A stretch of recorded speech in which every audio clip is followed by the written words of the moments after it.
नमस्कार दोस्तों, स्वागत करते हैं आप सभी लोग का। दोस्तों आप सभी लोग का आपके डिमांड पे देखा जाए तो आपका डेली टेस्ट सीरीज कराया जा रहा है घटना चक्र का। ठीक है, आज का जो आपका टॉपिक होने वाला है, यानी आज का जो वीडियो है ये आपका देखा जाए तो बहुत ही ज़्यादा इंपॉर्टेंट है। इससे आपका बहुत ही ज़्यादा प्रश्न पूछा जाता है सभी एग्जाम में। गवर्नर जनरल और वायसराय, यानी देखा जाए तो ये आपका टॉपिक आज का रहने वाला है। इसमें आपका देखा जाए तो 120 प्लस आपको क्वेश्चन देखने को मिलेगा। ये आपका घटना चक्र पूर्वावलोकन का है, इतिहास का ये बुक है।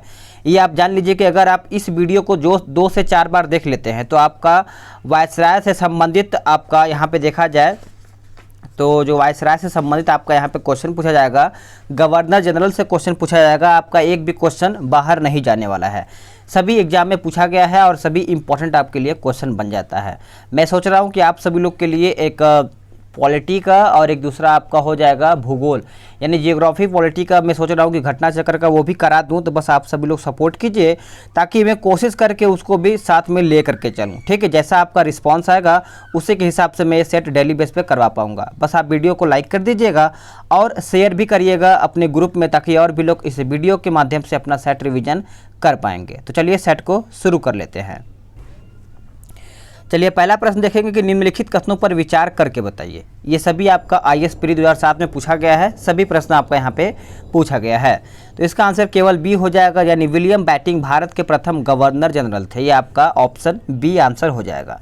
इसके बारे में थोड़ा समझिएगा कि वारेन हेस्टिंग को 1774 ईस्वी में बंगाल का प्रथम गवर्नर जनरल नियुक्त किया गया था। बात करेंगे 1833 में तो लॉर्ड विलियम बैटिंग को भारत का प्रथम गवर्नर जनरल बनाया गया था। और बात करेंगे रॉबर्ट क्लाइव बंगाल का पहला गवर्नर नियुक्त किया गया था, जो इस पद पर 1758 से 60 ईस्वी के एवं 1765 से 67 के ईस्वी तक यहाँ पे अवधि तक इनका था। तो आप इनको याद रखिएगा। चलिए अगला प्रश्न है क्वेश्चन नंबर 2, भारत के प्रथम गवर्नर जनरल कौन थे? तो यहाँ पे प्रथम पूछा गया है, तो आप सभी लोग कमेंट करके बताइएगा इसका आंसर क्या होगा। अगला प्रश्न है क्वेश्चन नंबर 3, भारत का प्रथम गवर्नर जनरल कौन था बताइए। तो इसका आंसर आपका हो जाएगा ऑप्शन ई, उपयुक्त में से कोई नहीं या फिर एक से अधिक हो जाएगा। आप इसका आंसर याद रखिएगा, आंसर आपका ई हो जाएगा। नेक्स्ट क्वेश्चन है क्वेश्चन नंबर 4, कहता है कि निम्नलिखित घटनाओं पर विचार करके बताइए। तो रॉबर्ट क्लाइव पुनः भारत आगमन और इलाहाबाद की संधि, तो ऑप्शन क्या है इसका हम देखते हैं। ऑप्शन इस प्रकार से इसका दिया गया है, तो इसका आंसर आप सभी लोग याद रखिएगा बी हो जाएगा, यानी बक्सर का युद्ध। उसके बाद आपका जो पहला दिया गया है आपका क्लाइव का पुनः भारत आगमन, और आपका जो देखा जाए तो दूसरा आपका एक सेकेंड, हाँ दूसरा आपका यहाँ पे दिया गया है इलाहाबाद की संधि, और आपका यहाँ पे चौथा दिया गया है वारेन हेस्टिंग का भारत आगमन। थोड़ा सा लंबा क्वेश्चन था इसलिए 2 पार्ट में इसको किया गया है। तो थोड़ा सा इसको समझिएगा सबसे पहले कि बक्सर का युद्ध 22 अक्टूबर 1764 में किया गया था, और क्लाइव का पुनः भारत आगमन 3 मई 1765, इलाहाबाद की संधि आप याद रखिएगा अगस्त 1765 में हुआ था, और वारेन हेस्टिंग का भारत का गवर्नर जनरल बनना तो आपका 1774 में इनको बनाया गया था। अगला प्रश्न है क्वेश्चन नंबर 5, कहता है कि निम्नलिखित कथनों में से कौन सही नहीं है। यह आपका पूछा गया है कौन सही नहीं है, तो आंसर आपका सी हो जाएगा। लॉर्ड विलियम बैटिंग सबसे बड़े ब्रिटिश शासकों में से एक था, क्योंकि उनके भारत में ब्रिटिश साम्राज्य को संग्रहित किया गया था। यह आपका ऑप्शन गलत है। देखिए क्लाइव के समय में यानी असैनिक तथा सैनिक दोनों सुधार हुए थे। असैनिक सुधारों के अंतर्गत क्लाइव ने उपहार लेने बंद कर दिया था तथा निजी व्यापार बंद करा दिया। उसने आंतरिक कर देना अनिवार्य बना दिया था, आंतरिक कर। तो आप इसको याद रखिएगा। अगला इतना तो है कि आप इसको लगा लेते हैं, करीबन 120 का प्रश्न होगा, जो कि सफिशिएंट है इसको कोई भी एग्जाम के लिए, क्योंकि कोई भी एग्जाम अगर अच्छा खासा है तो यहीं से प्रश्न आपका उठा करके पूछा जाता है। भारत में ब्रिटिश साम्राज्य का संस्थापक कौन था? तो ब्रिटिश साम्राज्य का पूछा गया है, तो ऑप्शन आपका सी हो जाएगा। आप याद रखेंगे लॉर्ड क्लाइव करेक्ट आंसर यहाँ पे हो जाएगा। भारत में ब्रिटिश साम्राज्य का संस्थापक लॉर्ड क्लाइव को माना जाता है। 23 जून याद रखिएगा, 23 जून 1757 को हुई प्लासी की लड़ाई में विजेता अंग्रेजी सेना का नेतृत्व करता लॉर्ड क्लाइव था। इसी युद्ध के उपरांत बंगाल में ब्रिटिश साम्राज्य की नींव भी पड़ी थी। नेक्स्ट क्वेश्चन है क्वेश्चन नंबर 7। क्वेश्चन नंबर 7 कहता है कि कलकत्ता में एशियाटिक सोसाइटी की स्थापना के समय बंगाल का गवर्नर जनरल कौन था? तो इसका आंसर हो जाएगा ऑप्शन बी, वारेन हेस्टिंग सही आंसर हो जाएगा। इसको आप याद रखिएगा, क्या हो जाएगा? Warren Hasting. चलिए आगे देखते हैं। अगला प्रश्न है कि सुरक्षा प्रकोष्ठ नीति संबंधित है किससे? सुरक्षा प्रकोष्ठ नीति ये आपका संबंधित है वारेन हेस्टिंग्स से। किससे? वारेन हेस्टिंग्स से। देखिए सुरक्षा प्रकोष्ठ या फिर घेरे की नीति से वारेन हेस्टिंग तथा वेलेजली संबंधित है। वारेन हेस्टिंग ने मैसूर और मराठों के साथ युद्ध अन्य भारतीय रियासतों के साथ बराबरी की पदवी प्राप्त करने की भावना से किया था। नेक्स्ट क्वेश्चन है क्वेश्चन नंबर 9। कहता है कि रिंग फेंस, याद रखिएगा, रिंग फेंस नीति का संबंध इनमें से किससे है? यह आपका झारखंड पीसीएस प्री 2013 में पूछा गया है। तो इसका आंसर याद रखेंगे सभी लोग, वारेन हेस्टिंग हो जाएगा। आंसर आपका यहाँ पे सी उत्तर हो जाएगा। अगला प्रश्न है क्वेश्चन नंबर 10। निम्नलिखित में से किसने बंगाल में द्वैध शासन प्रणाली को समाप्त किया था? द्वैध शासन प्रणाली को समाप्त किया था। ये देखिए आपका 2 बार प्रश्न पूछा गया था, 47वीं बीपीएससी और 41वीं बीपीएससी में पूछा गया है।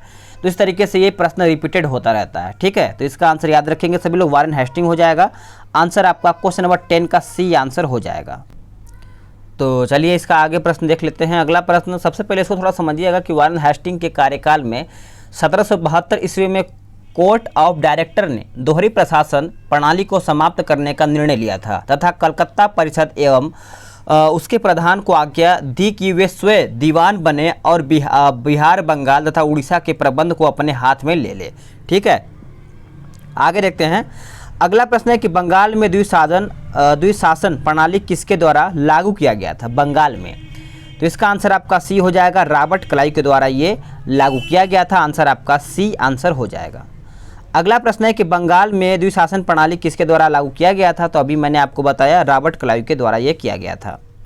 नेक्स्ट क्वेश्चन है कि किस गवर्नर जनरल का महाभियोग का मुकदमा चलाया गया है? तो ये जो मुकदमा है वारेन हेस्टिंग को चलाया गया है। आंसर आपका 12 का देखा जाए तो ए आंसर हो जाएगा। वारेन हेस्टिंग के अन्यायपूर्ण तथा निरंकुश कार्यों के कारण उस पर महाभियोग का मुकदमा चलाया गया था। 1788 से लेकर के 1795 ईस्वी तक यानी चलता रहा, किंतु ब्रिटिश संसद ने उसकी सेवाओं को देखते हुए उसे सभी दोषों से मुक्त कर दिया था। चलिए आगे देखते हैं। अगला प्रश्न है क्वेश्चन नंबर 13। निम्नलिखित में से किस पर ब्रिटिश संसद में महाभियोग का मुकदमा चलाया गया था? तो आप सभी लोग को पता ही होना चाहिए, वारेन हेस्टिंग सही आंसर हो जाएगा। इसको आप याद रखिएगा। चलिए आगे देखते हैं। अगला प्रश्न है कि भारत में न्यायिक संगठन की स्थापना किसने किया था? न्यायिक संगठन, तो आपका लॉर्ड कॉर्नवालिस हो जाएगा। आंसर आपका बी हो जाएगा। दीवानी और फौजदारी न्यायालय से श्रेणीबद्ध संगठन के जरिए न्याय प्रदान करने की एक नई व्यवस्था की नींव अंग्रेजों ने रखी थी। इस व्यवस्था को वारेन हेस्टिंग ने आरंभ किया था, मगर कॉर्नवालिस ने इसे और सुदृढ़ बनाया था। ठीक है, चलिए आगे देखते हैं। अगला प्रश्न है कि निम्नलिखित में से किस गवर्नर जनरल ने भारत की प्रसंविधाबद्ध सिविल सेवा का सृजन किया, जो कालांतर में भारतीय सिविल सेवा के नाम से जानी गई? तो आंसर आपका सी हो जाएगा, कॉर्नवालिस। क्या हो जाएगा? कॉर्नवालिस सही आंसर हो जाएगा। इसको आप याद रखिएगा। अगला प्रश्न है कि भारतीय लोक सेवा का प्रवर्तन किया गया था कहाँ में, कौन से शासनकाल में? तो इसका आंसर आपका हो जाएगा, कॉर्नवालिस के शासनकाल में ये इसका प्रवर्तन किया गया था। याद रखिएंगे सभी लोग, बी आंसर हो जाएगा। नेक्स्ट क्वेश्चन है कि लॉर्ड कॉर्नवालिस की कब्र कहाँ पर स्थित है? ये आपका यूपी पीसीएस मेंस में पूछा गया है।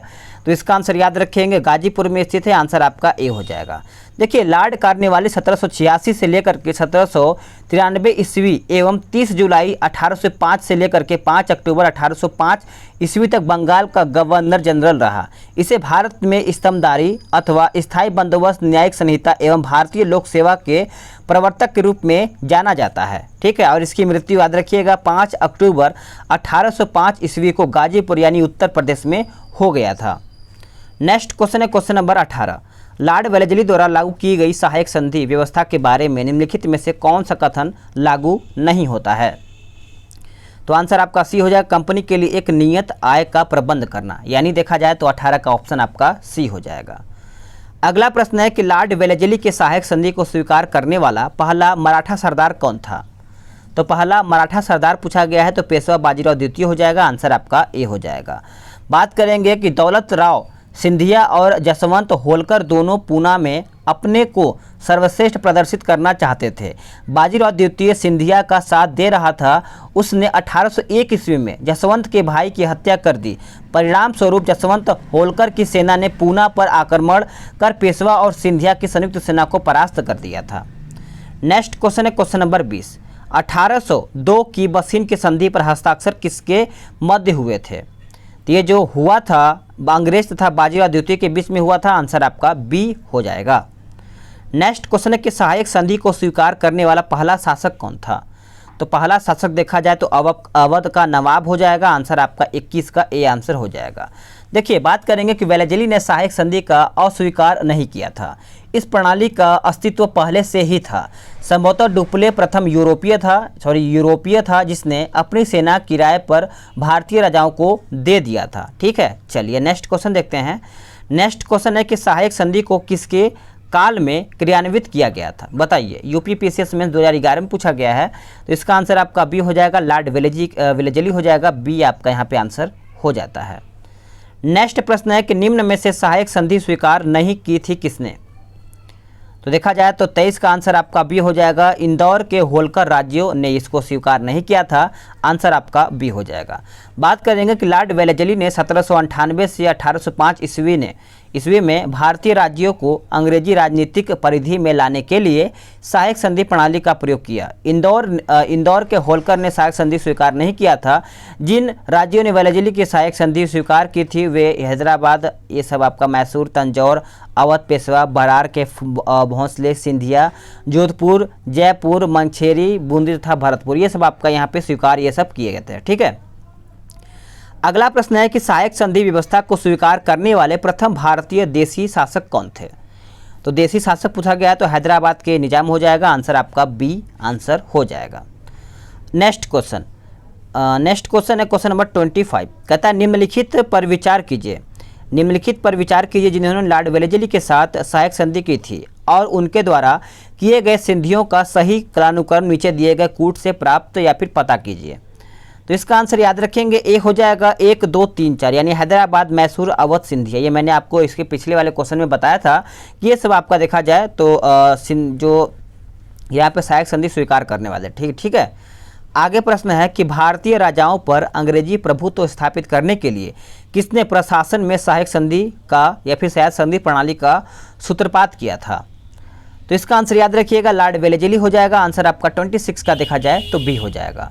लॉर्ड वेलेजली ने भारतीय राज्यों के अंग्रेजी राजनीतिक परिधि में लाकर अंग्रेजों की प्रभुसत्ता स्थापित करने के लिए सहायक संधि प्रणाली का प्रयोग किया। इससे अंग्रेजी सत्ता की श्रेष्ठता और प्रभुत्वता स्थापित हो गई थी। तो आप इसको नोट कर लीजिएगा। नेक्स्ट क्वेश्चन है कि ईस्ट इंडिया कंपनी का राजपूत राज्यों से सहायक संधि करने का मुख्य उद्देश्य क्या था? तो मुख्य उद्देश्य देखा जाए तो अंग्रेजों की प्रभुसत्ता स्थापित करना। क्या हो जाएगा? अंग्रेजों की प्रभुसत्ता स्थापित करना। आंसर आपका यहाँ पे सी आंसर हो जाएगा। चलिए आगे देखते हैं। अगला प्रश्न है क्वेश्चन नंबर 28। निम्नांकित युग्मों में से कौन सही सुमेलित नहीं है? चलिए बताइए। यह आपका पूछा गया है कौन सही सुमेलित नहीं है। तो आंसर आपका देखा जाए 28 का। तो आपका आंसर क्या हो जाएगा बताइए? 28 का करेक्ट आंसर देखा जाए तो आपका सहायक संधि 1863, ये आपका ऑप्शन जो है गलत है। आप इसको याद रखिएगा कि भारत में अंग्रेजी सत्ता की सर्वश्रेष्ठता स्थापित करने तथा फ्रांसीसियों को भय को समाप्त करने के उद्देश्य से वेलेजली ने सहायक संधि प्रणाली किया था। कब? तो 1798 में किया था, ना कि 1863 में। ठीक है, चलिए नेक्स्ट क्वेश्चन है कि उस समय जब नेपोलियन की शक्ति के सामने यूरोप में साम्राज्य धाराशाही हो गए थे, नीचे लिखे गए गवर्नर जनरलों में से किस एक ने भारत में ब्रिटिश पटाखा फहराए रखी थी? तो इसका आंसर याद रखिएगा, लॉर्ड वेलेजली हो जाएगा। आंसर आपका 29 का सी आंसर हो जाएगा। अगला प्रश्न है क्वेश्चन नंबर 30। कहता है कि आंग्ल नेपाल युद्ध जिसके शासनकाल में हुआ था वह है कौन? तो आप याद रखिएगा, लॉर्ड हेस्टिंग हो जाएगा। आंसर आपका बी आंसर हो जाएगा क्वेश्चन नंबर 30 का। आंग्ल नेपाल युद्ध 1814 से 16 ईस्वी के बीच में लॉर्ड हेस्टिंग के गवर्नर जनरल काल में हुआ था। ठीक है, चलिए नेक्स्ट क्वेश्चन देखते हैं कि सुगौली की संधि हुई थी। बताइए, ये आपका 16 में प्रश्न पूछा गया है कि सुगौली की जो संधि है 1815 ईस्वी में किया गया था। डी आंसर आपका यहाँ पे हो जाएगा। नेक्स्ट क्वेश्चन है कि निम्नलिखित में से कौन सा युग्म सही सुमेलित नहीं है? तो देखा जाए तो आंसर आपका 32 का डी हो जाएगा। लॉर्ड कॉर्नवालिस तृतीय आंग्ल मराठा युद्ध, ये आपका ऑप्शन गलत है। देखिए आप याद रखिएगा, तृतीय आंग्ल मराठा युद्ध 1817 से 18 के बीच में लॉर्ड हेस्टिंग के समय में हुआ था, ना कि लॉर्ड कॉर्नवालिस के समय में। किसके समय में हुआ था? लॉर्ड हेस्टिंग के समय में। नेक्स्ट प्रश्न है कि तृतीय आंग्ल मराठा युद्ध संबंधित है किससे? तो अभी मैंने आपको बताया ना किससे संबंधित है, बताइए। तो ये लॉर्ड हेस्टिंग से संबंधित है। आंसर आपका 33 का देखा जाए तो सी आंसर हो जाएगा। अगला प्रश्न है कि सर टॉमस मुनरो किन वर्षों में, या फिर सर टॉमस मुनरो किन वर्षों में मद्रास के गवर्नर रहे थे? तो मद्रास के गवर्नर तो देखा जाए 1820 से 27 के बीच में हो जाएगा। आंसर आपका यहाँ पे ए आंसर हो जाएगा। सर टॉमस मुनरो 1820 से 27 ईस्वी तक मद्रास के गवर्नर रहे। दक्षिण भारत में भू राजस्व वसूली हेतु लागू की गई व्यवस्था रैयतवाड़ी व्यवस्था थी। इस व्यवस्था के जन्मदाता टॉमस मुनरो और कैप्टन रीड थे। टॉमस मुनरो और कैप्टन रीड, याद रखिएगा सभी लोग। अगला प्रश्न है, अगला प्रश्न देखते हैं, क्वेश्चन नंबर 35। कहता है कि तथाकथित कुशासन के आधार पर किस गवर्नर जनरल ने मैसूर राज्य के प्रशासन को ले लिया था? तो इसका आंसर याद रखेंगे सभी लोग। आपका आंसर यहाँ पे सी हो जाएगा, लॉर्ड विलियम बैटिंग हो जाएगा। क्या हो जाएगा? 35 का आंसर देखा जाए तो सी आंसर आपका यहाँ पे हो जाएगा। आप याद रखिएगा कि विलियम बैटिंग ने 1831 ईस्वी में मैसूर तथा 1834 ईस्वी में कुर्ग एवं कछार की रियासतों को अपने प्रदेश में मिला लिया था, क्योंकि वहाँ कथित रूप से बहुत अधिक कुशासन एवं अव्यवस्था थी। तो आप इसको अच्छे से नोट कर लीजिएगा। नेक्स्ट प्रश्न है कि निम्नलिखित बंगाल के गवर्नर जनरल में से कौन एक तृतीय आंग्ल मैसूर युद्ध से संबंध है? तो आंसर आपका बी हो जाएगा, लॉर्ड कॉर्नवालिस हो जाएगा। आंसर आपका यहाँ पे बी आंसर हो जाएगा। ठीक है, चलिए आगे देखते हैं। अगला प्रश्न है कि ठगों के दमन में निम्नलिखित में से कौन संबंध रखता था, या फिर कौन संबंध था? तो इसका आंसर आपका कैप्टन स्लीमेन हो जाएगा। आंसर आपका यहाँ पे 37 का देखा जाए तो बी आंसर हो जाएगा। अब थोड़ा सा इंपॉर्टेंट क्वेश्चन यहाँ से बन जाता है कि ठगों में हिंदू और मुसलमान दोनों धर्मों के अनुयायी सम्मिलित थे, परंतु वास्तव में ये लोग काली, दुर्गा तथा भवानी की पूजा करते थे तथा प्रायः अपने शिकार का सिर काट कर देवी के चरणों में बलि के रूप में चढ़ाते थे। तो आप इसको अच्छे से याद रखिएगा। अगला प्रश्न है कि ठगों का उन्मूलन किसके नेतृत्व में हुआ था? ये इंपॉर्टेंट है। ये किसके नेतृत्व में हुआ था? तो कैप्टन स्लीमेन के नेतृत्व में किया गया था। आंसर आपका यहाँ पे बी आंसर हो जाएगा। नेक्स्ट क्वेश्चन है कि सती प्रथा पर पाबंदी किसने लगाई थी? सती प्रथा, ये देखिए 4 एग्जाम में लगातार पूछा गया, 93, 98, 90 और 2012 में। तो आप सभी लोग इसको अच्छे से याद रखिएगा। आंसर आपका देखा जाए तो विलियम बैटिंग के द्वारा ये किया गया है। ठीक है, राजा राम मोहन राय जैसे प्रबुद्ध भारतीय सुधारों ने विलियम बैटिंग को इस प्रथा को अवैध घोषित करने की प्रेरणा दी। बहुत से समकालीन प्रगतिशील समाचार पत्रों ने इनका समर्थन किया और विलियम बैटिंग ने कानून बनाकर सती प्रथा को पूरी तरह प्रतिबंध कर दिया था। ठीक है, चलिए आगे देखते हैं कि सती को गैर कानूनी किसने घोषित किया था? मैंने अभी आपको बताया कि आपका विलियम बैटिंग आंसर हो जाएगा। इसको आप अच्छे से नोट कर लीजिए। ये आपका बीपीएससी में पूछा गया था, ये आपका एमपीपीसीएस में पूछा गया है कि विलियम बैटिंग के द्वारा सती प्रथा किस वर्ष समाप्त किया गया था? तो ये देखा जाए तो किस वर्ष में समाप्त किया गया था? तो 1829 में समाप्त किया गया था। आंसर आपका सी हो जाएगा। अगला प्रश्न है कि इनमें से किस वर्ष बंगाल से दासों के निर्यात को रोक दिया गया था? तो राइट आंसर देखा जाए तो 1789 हो जाएगा। आंसर आपका यहाँ पे बी हो जाएगा। ठीक है, आप इसको अच्छे से याद रखिएगा। चलिए आगे देखते हैं कि लॉर्ड डलहौजी द्वारा अवध का अंग्रेजी राज्य में विलय निम्न में से किस रीति से हुआ था? तो यहाँ पे विलय पूछा गया है, तो आप याद रखिएगा कुप्रशासन के कारण यहाँ पे हुआ था। आंसर आपका यहाँ पे 43 का देखा जाए तो डी आंसर हो जाएगा। इसको आप याद रखिएगा। अब इसके बारे में थोड़ा समझिएगा कि लॉर्ड डलहौजी 1848 से 56 ईस्वी के बीच में अवध के नवाब वानी वाजिद अली शाह पर कुशासन का आरोप लगा करके 13 फरवरी 1856 को अवध का अंग्रेजी राज्य में विलय कर लिया था। तो आप इसको अच्छे से याद रखिएगा। चलिए आगे देखते हैं। अगला प्रश्न है कि कहता है कि बघात रियासत का ब्रिटिश में विलय कब हुआ था? यहाँ पे विलय पूछा गया है, तो इसका आंसर याद रखेंगे बी हो जाएगा 1850 में। कब? तो 1850 में। नेक्स्ट क्वेश्चन है कि ब्रिटिश साम्राज्य में अवध का विलय हुआ था कब?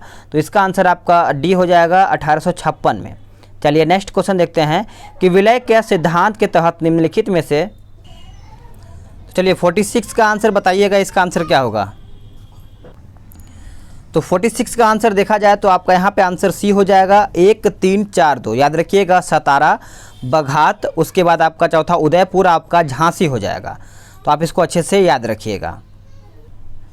चलिए आगे देखते हैं। अगला प्रश्न है कि अधोलिखित युग्मों में से कौन सुमेलित है। इसमें पूछा गया है कौन आपका सुमेलित है। तो इसका आंसर याद रखिएगा, सी हो जाएगा। 1856 अवध का विलय हुआ था। आंसर आपका यहाँ पे 47 का देखा जाए तो सी आंसर हो जाएगा।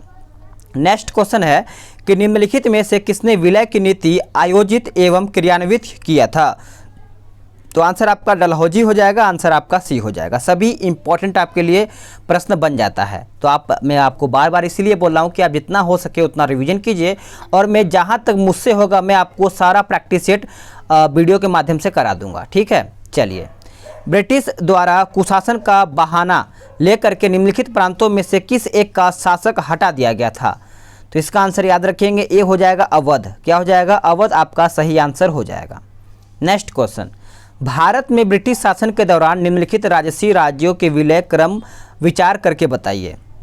तो इसका आंसर आपका सी हो जाएगा। 3, 2, 1 यानी सतारा, उसके बाद आपका संभलपुर, और आपका जो पहला दिया गया है झांसी। तो इस प्रकार से इसका आंसर आपका क्या हो जाएगा? तो सी आंसर हो जाएगा। नेक्स्ट क्वेश्चन है कि लॉर्ड डलहौजी की विलय नीति का प्रथम शिकार निम्नलिखित में से कौन हुआ था। बताइए इनमें से कौन हुआ था। तो सतारा हुआ था। आंसर आपका यहाँ पे बी आंसर हो जाएगा। चलिए अगला प्रश्न देखते हैं। क्वेश्चन नंबर 52 कहता है कि जेम्स एंड्रयूज रैमजे भारत के किस गवर्नर जनरल का वास्तविक नाम था। तो इसका आंसर सभी को पता ही होगा, लॉर्ड डलहौजी हो जाएगा। आंसर आपका 52 का देखा जाए तो ए आंसर हो जाएगा। देखिए 1848 ईस्वी में लॉर्ड डलहौजी, जिसे अर्ल ऑफ डलहौजी भी कहा जाता है, और गवर्नर जनरल बन करके भारत आया था। उसका वास्तविक नाम जेम्स एंड्रयूज ब्राउन रैमजे था। तो आप इसको अच्छे से याद रखिएगा। नेक्स्ट क्वेश्चन है कि अंग्रेजों द्वारा सिंध विजय संपन्न हुआ था किसके शासनकाल में या फिर किसके समय में। तो इसका आंसर आपका लॉर्ड एलनबरो हो जाएगा। आंसर आपका यहाँ पे ए आंसर हो जाएगा। गवर्नर जनरल लॉर्ड एलनबरो के काल में, इसके दौरान अगस्त 1843 में सिंध को पूर्ण रूप से ब्रिटिश साम्राज्य में मिला लिया गया था, और प्रथम आंग्ल अफगान युद्ध इस समय प्रमुख परिणाम था। ठीक है। नेक्स्ट क्वेश्चन है कि सिंध पर ब्रिटिश ने कब्जा किया था कब। तो ये जो कब्जा किया गया था 1843 में किया गया था। आंसर आपका देखा जाए तो ए आंसर हो जाएगा। नेक्स्ट क्वेश्चन है कि सिक्किम का भारत में विलय किसने किया था। सिक्किम का भारत में विलय किसने किया था। तो आंसर आपका लॉर्ड डलहौजी हो जाएगा। 55 का आंसर आपका सी हो जाएगा। सिक्किम जो नेपाल और भूटान राज्यों के मध्य स्थित एक छोटा सा राज्य था, उसके राजा पर यह दोष लगाया गया कि उसने 2 अंग्रेज डॉक्टरों के साथ दुर्व्यवहार किया, और लॉर्ड डलहौजी के शासनकाल में उस राज्य के कुछ दूरवर्ती प्रदेश यानी जिसमें दार्जिलिंग भी सम्मिलित था। ठीक है, चलिए नेक्स्ट क्वेश्चन देखते हैं। नेक्स्ट क्वेश्चन है कि सिक्किम का भारत में विलय किसने किया था। तो आंसर आप याद रखिएगा। करेक्ट आंसर आपका यहाँ पे देखा जाए तो सी हो जाएगा। लॉर्ड डलहौजी सही आंसर हो जाएगा। चलिए नेक्स्ट क्वेश्चन है कि निम्नलिखित में से कौन अवध का ब्रिटिश रेजिमेंट था जब अवध का ब्रिटिश साम्राज्य में विलय हुआ था। बताइए इसका आंसर क्या होगा। तो इसका आंसर आपका ए हो जाएगा। जेम्स आउट्रम हो जाएगा। क्या हो जाएगा? James Outram. 1854 ईस्वी में स्लीमैन के स्थान पर जेम्स आउट्रम को अवध का ब्रिटिश रेजिडेंट बनाया गया था। उसने कहा है कि अवध का प्रशासन बहुत दूषित है तथा जनता की अव्यवस्था बहुत सोचनीय है। तो आप इसको अच्छे से याद रखिएगा। नेक्स्ट क्वेश्चन है कि भारत में प्रथम रेलवे लाइन किस ब्रिटिश गवर्नर के समय बिछाई गई थी। तो इसका आंसर आपका ए हो जाएगा। लॉर्ड डलहौजी सही आंसर इसका हो जाएगा। भारत में रेल निर्माण की दिशा में प्रथम प्रयास ब्रिटिश गवर्नर लॉर्ड डलहौजी द्वारा किया गया था।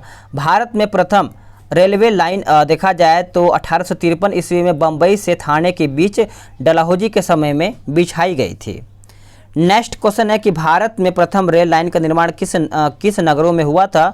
तो अभी मैंने आपको बताया कि आंसर क्या हो जाएगा। बताइए इसका आंसर आपका मुंबई और थाने हो जाएगा। ठीक है, चलिए नेक्स्ट क्वेश्चन है कि भारत में पहली रेलवे लाइन कब बनाया गया था। तो ये भी मैंने आपको बताया कि इसका आंसर याद रखेंगे 1853 हो जाएगा। देखिए किस तरीके से 3 प्रकार से प्रश्न आपका पूछा जा सकता है। नेक्स्ट क्वेश्चन है किस कंपनी ने सर्वप्रथम भारत में रेल यात्रा आरंभ किया था। तो आंसर आपका ग्रेट इंडियन पेनिनसुला रेलवे हो जाएगा। आंसर आपका 60 का देखा जाए तो बी आंसर हो जाएगा। 1853 ईस्वी में बम्बई के बोरीबंदर स्टेशन से थाने के मध्य भारत में सर्वप्रथम रेल यात्रा का प्रारंभ ग्रेट इंडियन पेनिनसुला रेलवे द्वारा चलाया गया था। तो 1853 में। नेक्स्ट क्वेश्चन है कि ब्रिटिश भारतीय राज्य क्षेत्र का अंतिम प्रमुख विस्तार हुआ था कौन से समय में? तो इसका आंसर आपका ए हो जाएगा, डफरिन के समय में, यानी देखा जाए तो करेक्ट आंसर आपका यहाँ पे ए उत्तर हो जाएगा।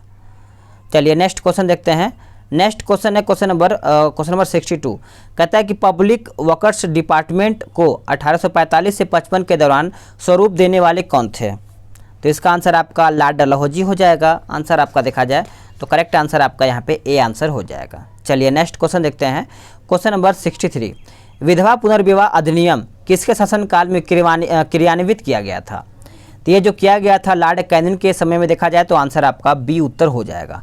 ईश्वर चंद्र विद्यासागर के अथक प्रयासों के फलस्वरूप लॉर्ड कैनिंग ने 28 फरवरी 1856 से 21 मार्च तक 1862 के समय 26 जुलाई 1856 को विधवा पुनर्विवाह अधिनियम 1856 अधिनियम हुआ था।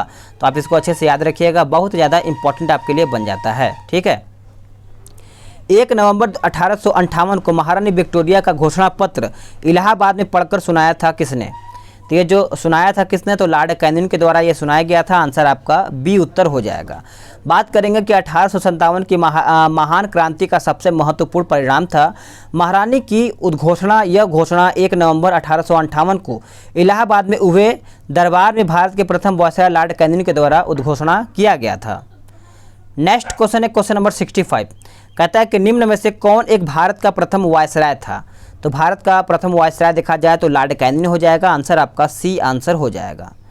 नेक्स्ट प्रश्न है कि 1 नवंबर 1858 को महारानी विक्टोरिया का उद्घोषणा या फिर घोषणा पत्र पढ़ करके सुनाया था लॉर्ड कैनिंग ने, कहाँ पर?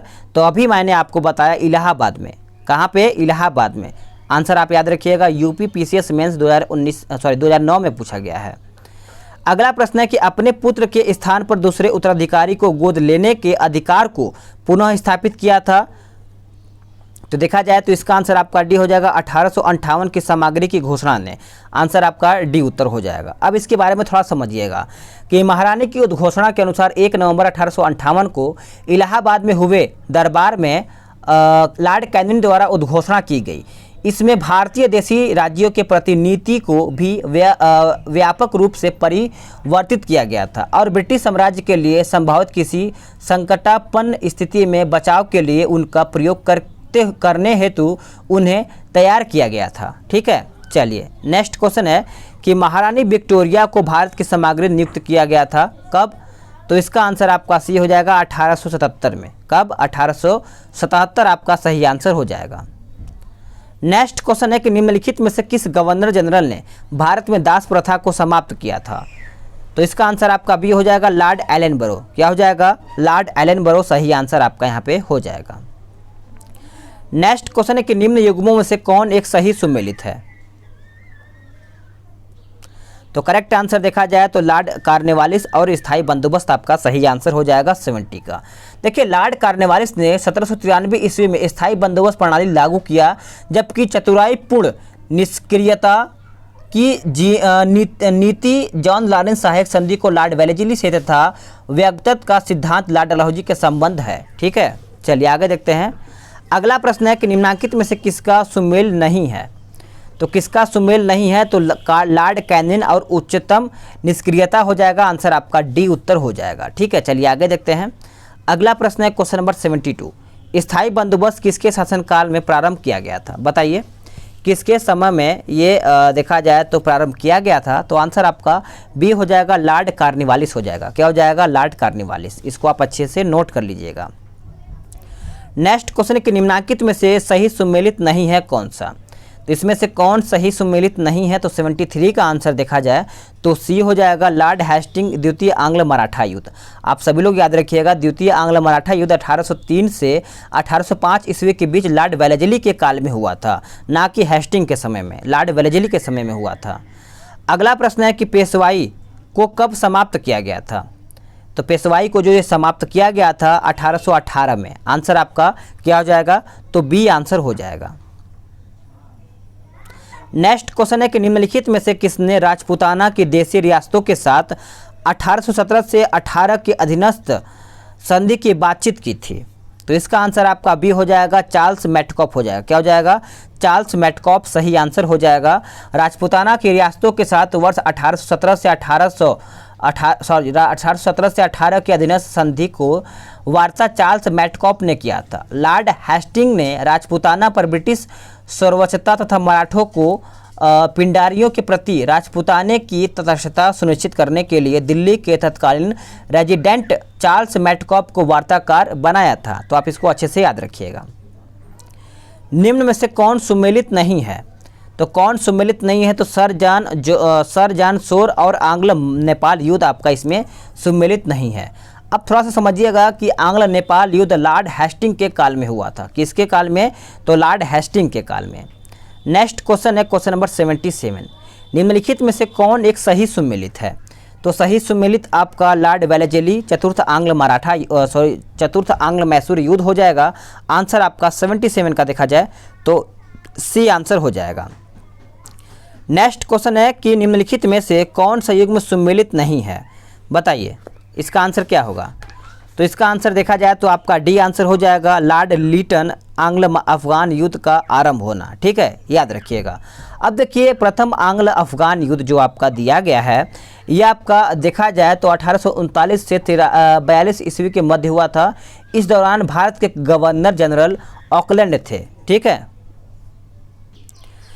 अगला प्रश्न है क्वेश्चन नंबर 79। कहता है निम्न में से कौन चतुराई पूर्ण निष्क्रियता की नीति के साथ जुड़ा है? तो चतुराई के साथ पूछा गया है, तो इसका आंसर देखा जाए तो जॉन लॉरेंस हो जाएगा। आंसर आपका यहाँ पे डी उत्तर हो जाएगा। देखिए चतुराई पूर्ण निष्क्रियता या फिर कुशल आक्रमणीयता की नीति आंग्ल अफगान संबंधों के संदर्भ में लॉर्ड एलनबरो के काल में प्रारंभ होकर लॉर्ड नॉर्थब्रुक के काल तक चलती रही। तो आप इसको अच्छे से याद रखिएगा। नेक्स्ट क्वेश्चन है कि भारत में अंग्रेजों के समय में प्रथम जनगणना हुआ था कब? तो सभी को पता है कि प्रथम जनगणना देखा जाए तो लॉर्ड मेयो के काल में हुआ था। आंसर आपका यहाँ पे सी आंसर हो जाएगा।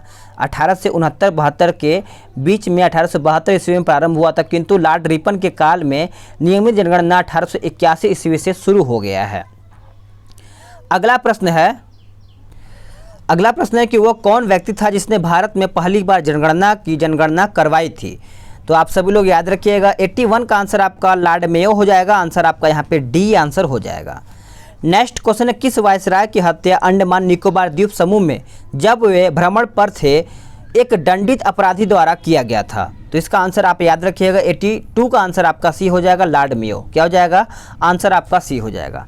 अब इसको समझिएगा कि लॉर्ड मेयो 1869-72 ईस्वी में इसकी हत्या अंडमान निकोबार द्वीप समूह के भ्रमण के दौरान एक कैदी द्वारा किया गया था। मेयो प्रथम गवर्नर जनरल था जिसकी हत्या उसके कार्यकाल में हो गई थी, यानी उसको देखा जाए तो एक कैदी के द्वारा मारा गया था। किस वायसराय की हत्या उसके कार्यकाल में कर दिया गया था? तो मैंने अभी आपको बताया कि लॉर्ड मेयो हो जाएगा। आंसर आपका बी उत्तर हो जाएगा। नेक्स्ट क्वेश्चन है कि अफगानिस्तान के प्रति एक जोश भरी अग्र यानी फॉरवर्ड नीति का अनुसरण करने वाला गवर्नर जनरल कौन था? तो आंसर आपका डी हो जाएगा, लॉर्ड लीटन। क्या हो जाएगा? Lord Lytton. याद रखेंगे 1876 ईस्वी में लीटन के वायसराय बनकर आने पर अफगानिस्तान के प्रति अपनाई गई नीति में परिवर्तन आया। कुशल आक्रमणीयता की नीति के स्थान पर अग्रगामी नीति का अनुसरण होने लगा। तो आप इसको अच्छे से याद रखिएगा। नेक्स्ट क्वेश्चन है कि अफगानिस्तान के प्रति आक्रमण नीति किस वायसराय ने अपनाई थी? तो इसका आंसर आपका हो जाएगा ऑप्शन बी, लॉर्ड लीटन हो जाएगा। आंसर आपका 85 का देखा जाए तो बी आंसर हो जाएगा। ये आपका 65वीं बीपीएससी प्री 2019 में पूछा गया है। सोचिए अभी कितना 2 साल हुआ ये प्रश्न आपका पूछा गया। अगला प्रश्न है कि कौन भारत का वायसराय सबसे दीर्घ काल तक रहा था? तो इसका आंसर याद रखिएगा ए हो जाएगा, लॉर्ड कर्जन। क्या हो जाएगा? लॉर्ड कर्जन आपका सही आंसर हो जाएगा। अब देखिए आप इसका याद रखिएगा कि लॉर्ड कर्जन का कार्यकाल याद रखिएगा 7 वर्ष का था, डफरिन का 4 वर्ष, लॉर्ड हार्डिंग का 6 वर्ष और मेयो का देखा जाए तो 3 वर्ष का था। अगला प्रश्न है कि भारत में स्थानीय स्वायत्ता शासी संस्थाएं 1882 ईस्वी में सशक्त की थी किसके द्वारा? तो ये किया गया था लॉर्ड रिपन के द्वारा। आंसर आपका देखा जाए तो बी आंसर हो जाएगा। इसको आप नोट कर लीजिएगा। नेक्स्ट क्वेश्चन, भारत में स्थानीय स्वायत्ता शासन को किसने प्रोत्साहित किया था? तो ये जो प्रोत्साहित किया गया था लॉर्ड रिपन के द्वारा किया गया था। किसके द्वारा? लॉर्ड रिपन के द्वारा। नेक्स्ट क्वेश्चन है कि इल्बर्ट बिल विवाद किसके संबंधित है, यानी किससे संबंधित था? तो आप सभी लोग देख लीजिए, और भी ऑप्शन आपको मैं दिखाता हूं ताकि आपको थोड़ा सा ये बड़ा था। तो इसका आंसर देखिए सी हो जाएगा, यूरोप के लोगों के मामलों की सुनवाई करने के लिए भारतीय न्यायाधीशों पर लगाई गई अयोग्यता को हटाया जाना। तो इस प्रकार से आंसर आपका यहाँ पे सी आंसर हो जाएगा, इसको आप अच्छे से नोट करिएगा। अगला प्रश्न है, किसकी पदावधि में महिलाओं तथा बच्चों की कार्यावधि के घंटों को सीमित करने तथा स्थानीय शासन को आवश्यक नियम बनाने के लिए प्राधिकृत करने के लिए प्रथम फैक्ट्री अधिनियम के अधिग्रहण किया गया था? तो इसका आंसर आपका लॉर्ड रिपन हो जाएगा। आंसर आपका 90 का देखा जाए तो सी आंसर हो जाएगा। आगे देखते हैं, अगला प्रश्न है कि निम्नलिखित कथनों पर विचार कीजिए। चलिए बताइए 91 का आंसर आपका क्या होगा? तो इसका आंसर केवल 2 हो जाएगा, यानी NM लोखंडे ब्रिटिश भारत में मजदूर आंदोलन संगठित करने में अग्रगामी थे। तो इस प्रकार से आंसर आपका यहाँ पे बी उत्तर हो जाएगा।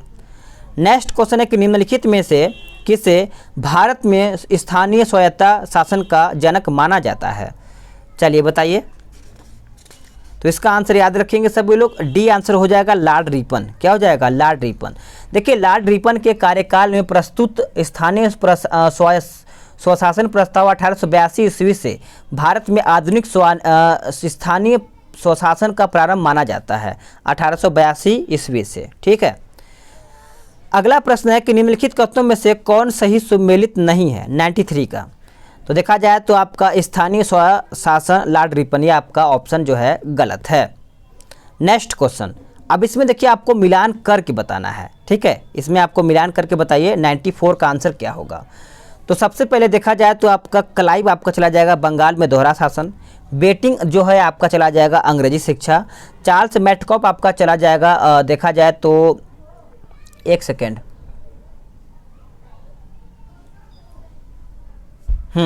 ये आपका प्रेस पर से प्रतिबंध हटाना, और कर्जन जो है ये आपका चला जाएगा बंग विभाजन 1905 में लॉर्ड कर्जन के द्वारा। अगला प्रश्न है, सूची 1 और सूची 2 को सम्मिलित करके बताइए। अच्छे से बताइएगा, एकदम सिंपल है, आप कर पाएंगे। ठीक है, चलिए 95 है। तो आप सभी लोग सबसे पहले जान लीजिए कि इसका आंसर होगा क्या। तो इसका आंसर देखिए आपका ए हो जाएगा। लॉर्ड डलहौजी देखा जाए तो व्यागत का सिद्धांत, ठीक है, व्यापगत का, और उसका देखा जाए तो लॉर्ड विलियम बैटिंग आपका चला जाएगा सती प्रथा का निषेध, और लॉर्ड रिपन आपका चला जाएगा स्वायत्त शासन, और लॉर्ड कर्जन जो है बंगाल का विभाजन। तो इस प्रकार से इसको आप मिला सकते हैं। निम्नलिखित में से कौन सी जोड़ी यानी गवर्नर जनरल और घटना सम्मिलित है? तो इसका आंसर आपका 96 का देखा जाए तो सी हो जाएगा, लॉर्ड एलनबरो सिंध का विलय। तो इस प्रकार से आंसर आपका 96 का सी आंसर हो जाएगा। नेक्स्ट क्वेश्चन, भारतीय पुरातत्व सर्वेक्षण का स्थापना किसके काल में हुआ था? तो ये देखा जाए तो लॉर्ड कर्जन के काल में हुआ था। आंसर आपका सी हो जाएगा। भारत में पुरातत्व सर्वेक्षण संबंधी प्रयास 1784 ईस्वी में कलकत्ता में विलियम जोन्स द्वारा एशियाटिक सोसाइटी की स्थापना के साथ प्रारंभ हुआ था। तो आप इसको अच्छे से नोट कर लीजिएगा। नेक्स्ट प्रश्न है कि भारतीय पुरातत्व सर्वेक्षण की स्थापना हुई थी कौन से काल में? तो ये हुआ था लॉर्ड कर्जन के काल में। किसके काल में? तो लॉर्ड कर्जन के काल में। नेक्स्ट क्वेश्चन है कि निम्नलिखित में से किसने पुरातत्व सर्वेक्षण विभाग की स्थापना किया था? तो आंसर आप बताइए क्या होगा। देखिए ये जो क्वेश्चन है 99 का, अब इसको समझिएगा थोड़ा सा डिटेल में कि 1871 ईस्वी में पुरातत्व सर्वेक्षण विभाग बनाया गया था। उस समय governor general earl of Mayo थे तथा duke of Argyll secretary of state थे। तो ये दोनों ऑप्शन आपका दिया नहीं गया है। ठीक है, तो देखा जाए तो ये छत्तीसगढ़ में पूछा गया है, PSC में पूछा गया है। तो छत्तीसगढ़ बोल रहा है कि लोक सेवा आयोग ने इस प्रश्न को निरस्त कर दिया है क्योंकि ये दोनों ऑप्शन आपका इसमें दिया ही नहीं है। ठीक है, चलिए आगे देखते हैं। कुछ क्वेश्चन जो है निरस्त कर दिया जाता है। अगला कि प्राचीन स्मारक संरक्षण एक्ट किस गवर्नर जनरल के कार्यकाल में पारित हुआ था? तो इसका आंसर आपका सी हो जाएगा, लॉर्ड कर्जन। क्या हो जाएगा? लॉर्ड कर्जन सही आंसर हो जाएगा। चलिए आगे देखते हैं कि भारत में कर्जन के प्रशासन की तुलना औरंगजेब से किसने किया था? औरंगजेब से किसने किया था? तो जी के गोखले हो जाएगा। आंसर आपका देखा जाए तो क्या हो जाएगा? गोपाल कृष्ण गोखले, यानी आंसर आपका यहाँ पे बी उत्तर हो जाएगा। चलिए नेक्स्ट क्वेश्चन देखते हैं।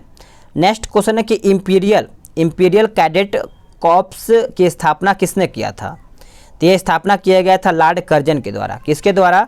तो लॉर्ड कर्जन के द्वारा। लॉर्ड कर्जन ने वर्ष 1901 ईस्वी में इंपीरियल कैडेट कॉर्प्स की स्थापना की थी। इसका उद्देश्य देशीय नरेशों के राजकुमारों एवं सामंतों के पुत्रों को सैनिक शिक्षा का प्रबंध करना था। तो आप इसको अच्छे से याद रखिएगा। भारत में ब्रिटिश साम्राज्य के दौरान निम्नलिखित वायसरायों पर विचार करके बताइए।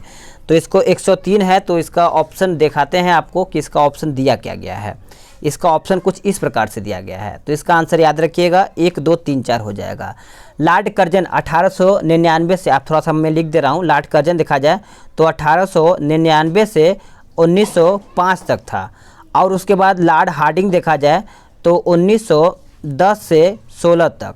लॉर्ड चैम्सफोर्ड देखा जाए तो 1916 से 21 तक था। और लॉर्ड इरविन देखा जाए तो 1926 से 31 तक था। तो आप इसका कार्यकाल सभी को याद रखिएगा। अगला प्रश्न है कि असैनिक प्रशासन 1905 के संदर्भ में कौन सा कथन सही है? तो देखा जाए तो आंसर आपका 1 और 2 दोनों हो जाएगा। यानी लॉर्ड कर्जन ने प्रांतीय सीमाओं को पुनर्गठित करने का निर्णय लिया था। पूर्वी बंगाल याद रखिएगा। दूसरा दिया गया पूर्वी बंगाल और आसाम नामक एक नया प्रांत बनाया गया था। तो इसका आंसर आपका यहाँ पे बी आंसर हो जाएगा। अगला प्रश्न है कि फूट डालो और राज करो रणनीति अपनाई गई थी किसके द्वारा? तो ये जो रणनीति है ए और बी यानी लॉर्ड कर्जन के द्वारा और लॉर्ड मिंटो के द्वारा। तो इस प्रकार से आंसर आपका यहाँ पे उत्तर क्या हो जाएगा? ए बी दोनों हो जाएगा। अगला प्रश्न है कि मुझे विश्वास है कि कांग्रेस अपने विनाश की तरफ जा रही है और मेरी यह बड़ी इच्छा है कि भारत में रहते होगी कि इसमें शांति प्रिय निधन के लिए इसका सहायक बनो। यह किसने लिखा? तो यह देखा जाए तो किसके द्वारा लिखा गया? तो लॉर्ड कर्जन के द्वारा लिखा गया है। आंसर आपका सी हो जाएगा। अगला प्रश्न है कि इनमें से किस गवर्नर जनरल ने सबसे पहले पृथक निर्वाचन मंडल की व्यवस्था मुसलमानों को जीतने व उन्हें कांग्रेस के विरुद्ध करने के लिए इस्तेमाल किया था? तो सही आंसर देखा जाए तो लॉर्ड मिंटो हो जाएगा। आंसर आपका सी हो जाएगा। निम्नलिखित में से कौन भारत का एकमात्र यहूदी वायसराय था? तो यहूदी देखा जाए तो आंसर आपका लॉर्ड रीडिंग हो जाएगा। आंसर आपका 108 का डी हो जाएगा। भारत का एकमात्र यहूदी वायसराय लॉर्ड रीडिंग 1921 से 26 ईस्वी तक था। इसके समय में चौरी चौरा कांड, स्वराज पार्टी का गठन तथा रोलेक्ट एक्ट का निरसन हुआ था। तो आप इसको अच्छे से याद रखिएगा।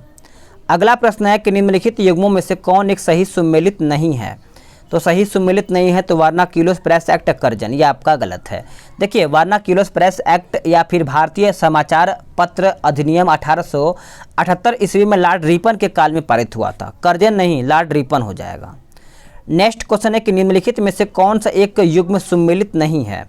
तो इसका आंसर आपका वर्नाक्युलर प्रेस एक्ट कर्जन हो जाएगा। वही सेम क्वेश्चन है। ठीक है, चलिए आगे देखते हैं। अगला है कि ब्रिटिश भारत की राजधानी का कलकत्ता से दिल्ली स्थानांतरण किसके काल में क्रियान्वित हुआ था? तो ये जो क्रियान्वित हुआ था लॉर्ड हार्डिंग के समय में। किसके समय में? लॉर्ड हार्डिंग के समय। थोड़ा समझिएगा कि वायसराय लॉर्ड हार्डिंग के समय भारत की राजधानी का कलकत्ता से दिल्ली स्थानांतरित किया गया था। वायसराय लॉर्ड हार्डिंग ने वर्ष 1911 में जॉर्ज पंचम एवं महारानी मेरी को भारत बुलाया तथा दिल्ली में भव्य दरबार का आयोजन भी किया था।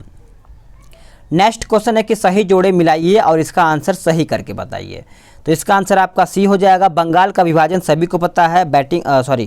एक सेकेंड, इसमें थोड़ा सा मिस्टेक दिया है, इसको हम अच्छे से देखेंगे कि बंगाल पहला ये है ना, तो चूक का सिद्धांत और हड़प नीति, तो ये आपका चला जाएगा डलहौजी। बंगाल का विभाजन आपका कर्जन हो जाएगा। ठीक है, और बंगाल में दोहरा शासन देखा जाए तो आपका क्लाइव हो जाएगा। सामाजिक सुधार देखा जाए तो आपका बैटिंग हो जाएगा। तो इस प्रकार से आंसर आपका सी हो जाएगा। अब देखिए इसमें थोड़ा सा बड़ा क्वेश्चन दिया गया है, क्वेश्चन नंबर 113। इसको अच्छे समझिएगा और इसका आंसर करके बताइएगा। इसमें आपका सही उत्तर चुन के बताना है। तो 113 का आंसर देखा जाए तो 1 हो जाएगा। ठीक है, इसमें देखिए कुछ इस तरीके से मिलान किया है, इसको अच्छे से देखिएगा, आप मिला लीजिएगा, क्या बोलते हैं, वीडियो रोक करके। आगे देखते हैं 114 नंबर। इसमें सूची 1 और सूची 2 को मिलाना है, स्थान और अंग्रेजी द्वारा विलय का वर्ष। तो इसका आंसर आप याद रखिएगा। 114 का देखा जाए तो आपका आंसर बी हो जाएगा, यानी संभलपुर आपका चला जाएगा 1849, सतारा आपका चला जाएगा 1848, अवध आपका चला जाएगा 1856 और झांसी 1854। इस प्रकार से आंसर आपका बी आंसर हो जाएगा। अगला प्रश्न है कि 18 निम्नलिखित घटनाओं पर विचार कीजिए तथा उनको काल क्रमानुसार व्यवस्थित करके बताइए। तो ये थोड़ा सा बड़ा क्वेश्चन है, तो इसका आंसर देखिए आपका यहाँ पे आंसर डी हो जाएगा 1, 3, 2, 4। यानी देखा जाए तो आपका सिक्किम का विलय और पंजाब का विलय और झांसी का और आपका वर्मा का विलय। तो इसको अच्छे से याद रखिएगा। अगला है कि निम्न में से किस वायसराय के कार्यकाल में भारतीयों को राय बहादुर और खान बहादुर उपाधियां प्रदान करना प्रारंभ हुआ था। तो इसका आंसर आपका देखा जाए तो ऑप्शन ई हो जाएगा, उपयुक्त उससे कोई नहीं या फिर उपयुक्त में से एक से अधिक। 1857 के विद्रोह के समय अंग्रेजों की सहायक संधि करने वाले देसी शासकों जमींदारों आदि को अपना विश्वास पत्र बनाने के लिए उन्हें उपाधि यानी ये सब आपका दिया गया था। जो अगला आपका कल प्रैक्टिस सेट होने वाला है ये आपका ब्रिटिश शासन का भारतीय अर्थव्यवस्था पर प्रभाव होगा, ये भी बहुत ही ज़्यादा इंपॉर्टेंट है। तो आप सभी लोग को अगर वीडियो पसंद आया तो वीडियो को लाइक करिएगा, मिल करके सपोर्ट कीजिए और शेयर कर दीजिए अपने ग्रुप में, फेसबुक ग्रुप में, ताकि और भी लोग इस वीडियो के माध्यम से अपना रिवीजन कर पाएँ। मिलते हैं एक नए वीडियो में, आज के लिए इतना ही। जय हिंद, वंदे मातरम।